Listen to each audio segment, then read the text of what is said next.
Olá e sejam bem-vindos a mais um episódio de Kings of History, um podcast onde falamos de todos os reis de Portugal de forma cronológica. Terminámos o último episódio com Dom Afonso II a subir ao trono do reinado português após a morte do seu pai. Mas não terminámos sem dizer que esta passagem de testemunho foi quase como um presente envenenado, tendo em vista os conflitos que Dom Afonso II herdou do seu pai e também os conflitos que iriam surgir de forma natural com as suas irmãs. E é destes conflitos com as irmãs que vamos falar neste episódio, mas sem antes falar sobre a importância que foi a evolução linguística na Europa e como Dom Afonso II foi um pioneiro daquilo que podemos chamar de uma evolução administrativa, vinda de um monarca que ficou com o cognome o Gordo, mas foi verdadeiramente um grande reformador e um grande administrador. Mas antes de começarmos, gostaria de lembrar a todos que podem ouvir todos os episódios até agora lançados através do nosso website, kingsofhistory.buzzsprout.com, e que também nos podem seguir nas redes sociais para estarem sempre a par de quando lançamos novos episódios e muitas outras coisas. E se sentirem generosos e nos quiserem ajudar, passem pelo nosso Patreon. Bem, vamos então continuar a nossa viagem. O conflito entre Dom Afonso II e as suas irmãs deve ter dado sinais de gestação mesmo antes de eclodir. E dizemos isto porque o pai, Dom Sancho I, viu-se na necessidade de elaborar documentos no início de 1211 que continham penalizações caso o príncipe herdeiro, o Afonso, não cumprisse o estipulado no testamento, que fez em outubro de 1210. Uma destas penalizações previa a recusa da entrega de certos castelos ao futuro rei se ele desobedecesse ao que estava estipulado no testamento. Conseguimos ver aqui que Dom Sancho I nesta altura já tinha a percepção de que se calhar o último testamento que fez não foi muito do agrado do seu filho herdeiro, devido à quantidade de senhorios que este estabeleceu a entregar às suas irmãs. Antes de entrarmos em detalhes sobre estes futuros conflitos, vamos focar o nosso olhar noutras questões do início do reinado de Dom Afonso II.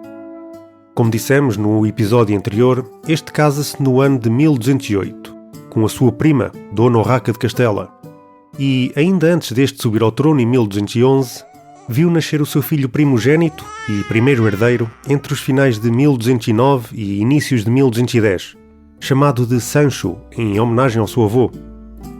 Em relação aos outros filhos, temos alguns problemas com a datação dos mesmos, mas podemos dizer que no ano da sua coroação, em 1211, Dom Afonso II viu nascer uma filha de seu nome Leonor, embora não saibamos em que mês isto aconteceu. O nome da infanta Leonor foi uma homenagem à sua avó e à sua bisavó, sendo que esta bisavó foi Leonor da Aquitânia, de quem já muito falámos, esposa de Luís VII de França e de Henrique II de Inglaterra, e, por consequência, mãe de Ricardo Coração de Leão e João de Inglaterra. Leonor foi a primeira princesa ou rainha com este nome em Portugal. Esta viria a ser rainha da Dinamarca, depois de ter casado com o rei Valdemar II, em 1229. Voltando aos filhos de Dom Afonso II, este viu nascer durante ou depois de 1212 o infante Afonso, segundo herdeiro, e, para finalizar, entre 1217 e 1218, nascia o infante Fernando, que ficou conhecido como o infante de Serpa. Se estiveram com atenção, repararam que falámos em primeiro e segundo herdeiro. Pois bem, muitos já poderão saber, mas nestes filhos de Dom Afonso II temos dois futuros reis de Portugal, Dom Sancho II e Dom Afonso III. Como falámos no episódio anterior, podemos sugerir que Dom Afonso II foi um rei doente e que sempre sentiu a proximidade da morte. E por isso mesmo este redigiu 3 testamentos ao longo do seu reinado. O primeiro em 1214, em Coimbra, e os outros 2 em 1218 e 1221, ambos em Santarém. Mas dizem vocês, 3 testamentos não são assim tantos. O seu pai, Dom Sancho I, fez 2. Isto é tudo verdade, mas a questão aqui é que Dom Afonso II teve um reinado muito curto, sendo apenas de 12 anos, enquanto o seu pai reinou durante 26. Conseguimos perceber com isto que Dom Afonso II receava a morte a todo momento, por causa da sua frágil saúde. Estamos a falar dos testamentos de Dom Afonso II, pois estes refletem um aspecto de grande importância em que iremos dedicar os próximos minutos deste episódio. Este aspecto é que, logo no primeiro testamento, Dom Afonso II mandou redigi-lo numa língua que não era o latim, como era a norma e os cânones obrigavam, mas sim na língua vulgo, ao qual podemos chamar com algumas reservas português. Mas se quisermos ser mais técnicos, podemos dizer que esta língua era um galaico-português ou proto-português. Esta era a primeira vez que alguém, ainda para mais um monarca, produzia um documento oficial na língua vulgar e que, por consequência, estabeleceu um precedente importantíssimo. Vamos refletir um pouco sobre este ponto das línguas. Mesmo no auge do poder dos romanos, nunca existiu um latim verdadeiramente unificado por todo o Império. Para começar, a metade oriental tinha preferência em usar o grego no dia-a-dia e nos seus afazeres, e até mesmo no contacto entre povos não helénicos no Oriente. Os próprios judeus do tempo de Jesus só seriam considerados cultos se soubessem falar grego, embora culturalmente não tivessem nada a ver com o mundo helénico e até o desprezavam pela força que este tinha sobre os seus costumes. Por exemplo, o rei Herodes era acusado muitas vezes de ser mais grego do que judeu. Mesmo os evangelhos foram escritos originalmente nesta língua e não no latim. Por outro lado, embora existisse uma língua que podemos chamar de latim clássico, que foi usada por Séneca, Cícero, Tito Lívio, César e tantos outros intelectuais e escritores romanos, nas províncias falava-se um latim vulgar, que era uma mistura do latim rústico e das línguas locais já faladas nestes territórios antes das conquistas ou anexações destes pelos romanos. Conseguimos facilmente perceber este ponto se pensarmos que, depois de conquistarem e anexarem um território, os romanos costumavam distribuir algumas terras pelos seus veteranos. E eram estes, talvez mais até do que os processos tradicionais de romanização, que transformavam em romanas as províncias outrora bárbaras, este termo com muitas aspas. Mas estes veteranos eram soldados que não falavam um latim tão cuidado como os intelectuais, daí dizermos latim rústico. E este latim rústico era muito permeável às influências externas, ou seja, às línguas já faladas nos locais. Assim, o latim que se falava nas diferentes províncias romanas não era uniforme. Por exemplo, muitas vezes um habitante da Lusitânia, aqui neste cantinho da Península Ibérica, e um habitante da Dácia, na atual Roménia, não se entendiam por muito que falassem ambos um tipo de latim. Com isto, podemos dizer que, ainda antes de aparecerem verdadeiras línguas nacionais no sentido moderno do termo, e mesmo quando supostamente existia uma única língua oficial num império tão vasto como foi o romano, já existiam variações linguísticas tão grandes que podemos quase considerá-las como línguas separadas. Para complicar ainda mais, quando o Império Romano do Ocidente caiu, novos elementos juntaram-se a este caldeirão linguístico, como por exemplo a língua dos povos invasores que chegaram e que se estabeleceram em zonas do antigo Império. Para além disso, podemos juntar ainda o facto de que a Alta Idade Média, o período entre a queda do Império Romano do Ocidente e o ano 1000, era uma época de estagnação comercial e de poucos contactos, o que fez com que a ligação entre povos e as vias de comunicação entre estes não fossem tão frequentes como eram quando Roma era senhora de meio mundo. Ou seja, estas parcelas de território estavam cada vez mais isoladas, o que acelerou o desenvolvimento do seu próprio dialeto ou até mesmo língua.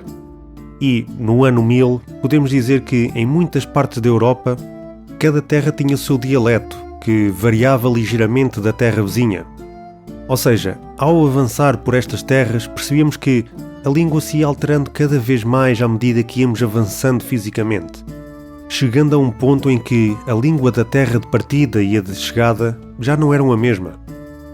Para vos ajudar a entender melhor o que queremos dizer com isto, imaginem-se a fazer uma peregrinação, por exemplo, o Caminho de Santiago, partindo dos Pirineus.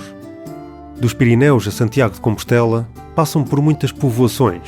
Vamos imaginar 5 povoações neste caminho, separadas por algumas dezenas de quilómetros entre si. Os habitantes da povoação 1 conseguem entender perfeitamente os da povoação 2 e ainda conseguem perceber os habitantes da povoação 3.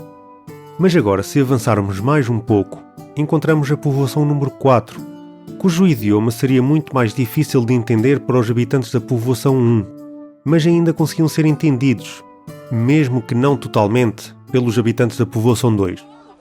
Para os habitantes da povoação número 3, o idioma da povoação 4 era relativamente fácil de entender. Por isso mesmo, esta povoação número 4 consegue ainda entender perfeitamente a povoação número 3, mas já não consegue ter um diálogo fluido com a povoação número 1, cujas diferenças no dialeto já pareciam quase uma nova língua. Agora, se avançarmos mais um pouco, encontramos a povoação número 5, que, embora fosse capaz de entender bem a povoação número 4 e relativamente bem os habitantes da 3, não entenderia assim tão bem os habitantes da povoação 2 e ficaria a olhar para os falantes da povoação número 1 como nós faríamos com os catalães hoje em dia. Em forma de resumo deste ponto, nesta fase da história não existiam propriamente línguas cristalizadas, com regras e fonética bem definida. Ao longo de um caminho, veríamos mudanças graduais na língua, às vezes de povoações para povoações, até que, olhando para trás e fazendo uma reflexão, percebemos que estamos numa zona onde já não se fala a língua de onde se falava lá atrás. A cristalização destas línguas é um processo bastante mais tardio e, em alguns casos, só se efetuou realmente na época moderna, já em plenos séculos XVII e XVIII.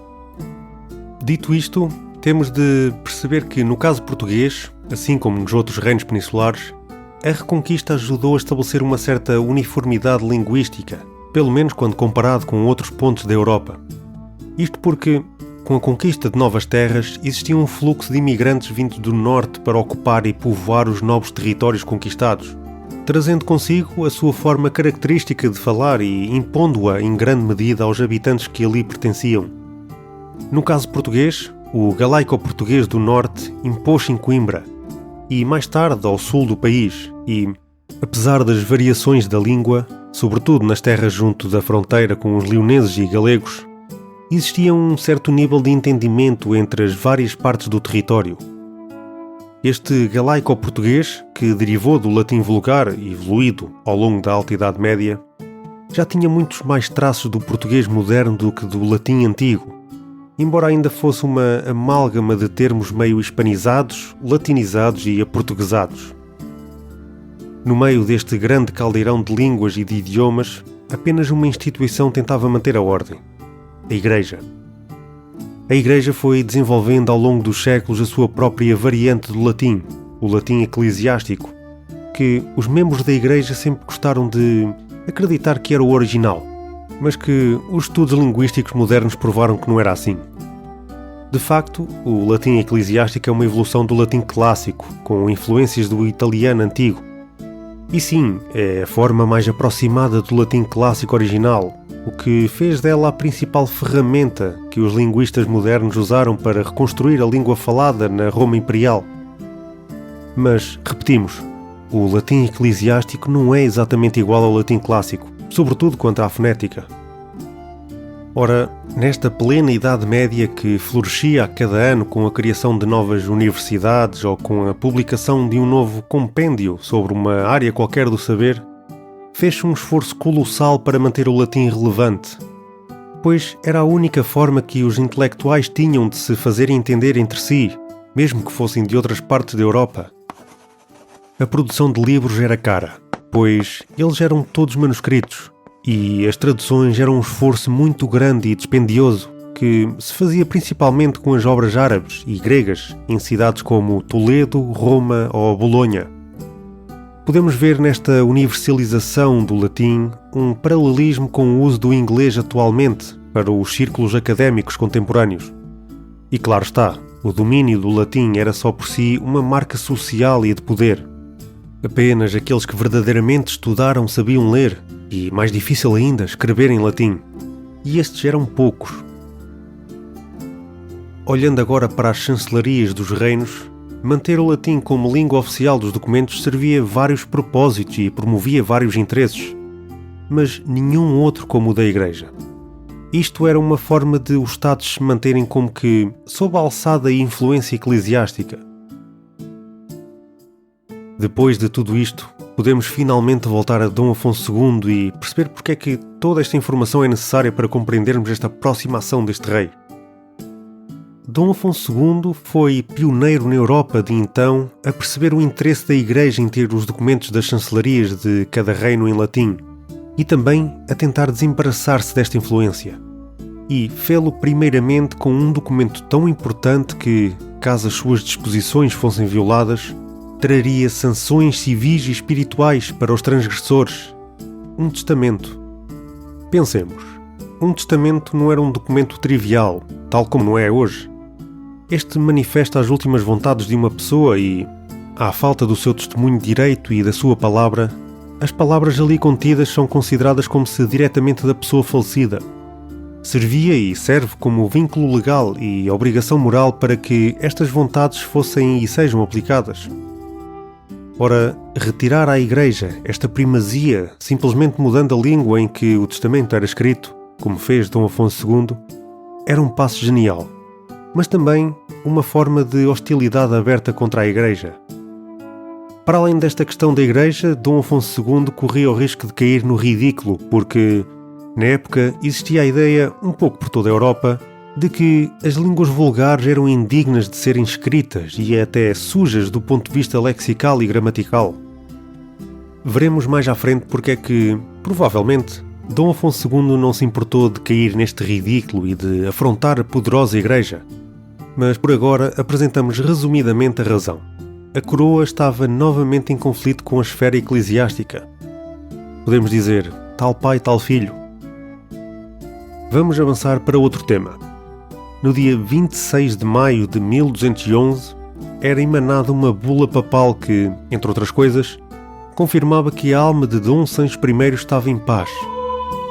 Ao absolvê-lo de muitas penas espirituais, nomeadamente a excomunhão que sofrera por causa dos conflitos com os bispos, Dom Sancho I teve de esperar até morrer para ser absolvido e finalmente poder entrar nas delícias eternas do paraíso.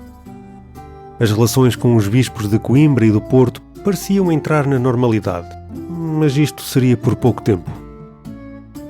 Inocêncio III, o mesmo Papa que enviou a bula, valida no dia seguinte, 27 de maio, as disposições do testamento de Dom Sancho I a favor das irmãs de Dom Afonso II. Este parecer do Papa fez deflagrar um conflito entre o rei e as irmãs no final desse mesmo ano, em 1211.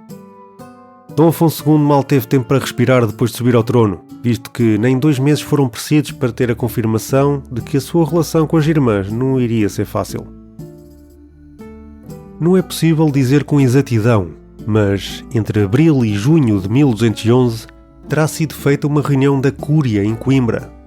Mas antes de avançarmos para o teor desta reunião, queremos relembrar que Cúria é um sinónimo de corte, mas que é usado pelos historiadores para descrever o séquito do rei e os seus oficiais, antes da instituição oficial e formalizada dos órgãos das cortes, tardo-medievais ou modernas. Assim, referimos corte para os reinados de Dom Afonso Henriques e Dom Sancho I, embora não seja uma imprecisão do ponto de vista histórico, pode ser considerado um anacronismo do ponto de vista historiográfico. Com esta parte feito, continuamos com esta reunião da Cúria, que foi um evento que adquiriu, muito mais tarde, um caráter quase de fundador da legislação e do aparelho do Estado português. Contudo, a maioria dos historiadores modernos não é desta opinião.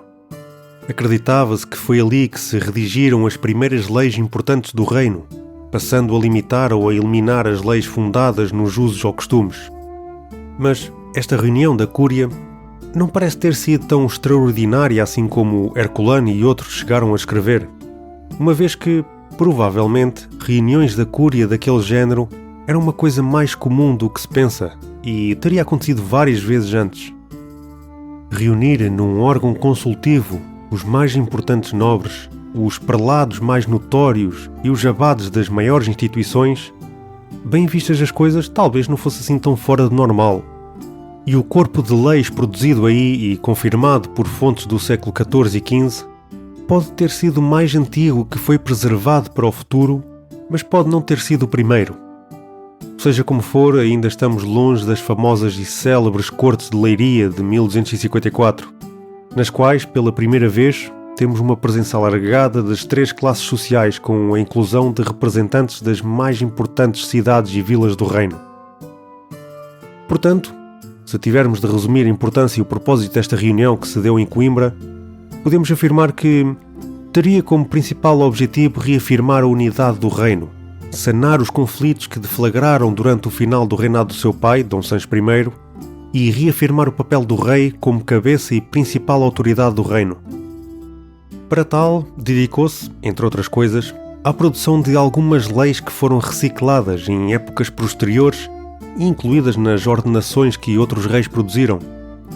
Para além de tudo isto, vemos como Coimbra tinha adquirido e continuava a ter um papel centralizador no contexto do reino e, embora não possamos falar de capital no sentido moderno do termo, Coimbra era de facto a capital de Portugal para os propósitos medievais, e não se trata de um anacronismo referir este conceito. Dom Afonso II decidiu manter Mestre Julião Pais na chancelaria da Cúria. Este foi uma figura central na política de Dom Sancho I e continuaria a sê-lo até à sua morte, em 1215. Julião Pais era um chanceler de grande importância e notoriedade, a tal ponto que até o Papa Inocêncio III se queixou da sua influência em cartas dirigidas ao rei. No entanto, nos cargos de mordomo-mor e alferes-mor, as coisas foram diferentes. Houve uma mudança significativa por volta de junho ou julho de 1211, quando o alferes Martim Fernandes passou a ocupar o cargo de mordomo-mor. O antigo mordomo, Gonçalo Mendes de Sousa, por sua vez foi para a corte de Afonso IX, rei de Leão. Pouco depois, Afonso IX tomou partido pelas infantas, incluindo a sua ex-mulher Dona Urraca, no conflito contra Dom Afonso II. Será que a ida deste mordomo e de outros portugueses descontentes para a corte leonesa influenciou ou precipitou a intervenção de Afonso IX em Portugal? Esta é uma questão interessante que exploraremos mais adiante. Chegamos assim ao final deste episódio, onde falámos um pouco sobre a evolução linguística na Europa e como Dom Afonso II foi um pioneiro ao fazer uma reforma na redação dos documentos oficiais para outra língua que não o latim, mesmo que muitos pensassem nisto como algo ridículo. Vimos também que conseguiu assegurar descendência para o seu reino desde muito cedo, com 3 filhos e uma filha, talvez com medo que a sua vida não fosse tão longa como a do seu avô, ou até mesmo a do seu pai. No próximo episódio vamos entrar em mais detalhe sobre este conflito entre Dom Afonso II e as irmãs. Vamos também ver uma intervenção do Papa e o início de mais um conflito entre o monarca, a Igreja e vários nobres. Vemo-nos no próximo episódio. Um bem-aja a todos.